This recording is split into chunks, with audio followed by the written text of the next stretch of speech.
দিয়ে সামনে তৈরি হতে হবে। আপনারা কি মনে করেন ধর্ষণ হতে হবে?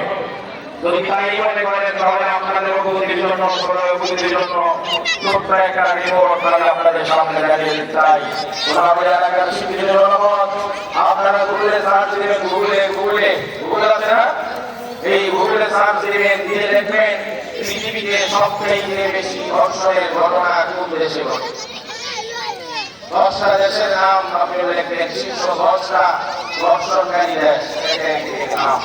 এটা কোনো মৌলবী গুগল পরিচালনা করে না, কোনো ইসলামপন্থী গুগল নিয়ন্ত্রণ করে না, কোনো মাদ্রাসাওয়ালা গুগল নিয়ন্ত্রণ করে না। আপনারা যদি কোনো রিপোর্ট কিনা বলছেন যে অযথাই একটা নিজেদের থেকে বানায় দিচ্ছে, আপনাদের যাদের রাস্তা আছে ওই বিষয়ে গুগল আপনাকে জানিয়ে দিবে পৃথিবীর ধর্ষণের ঘটনা হয় 10টা দেশ 6টা দেশে। এই 10 দেশের তালিকা দিয়ে আপনাদের সামনে সবাই বলে না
ছিল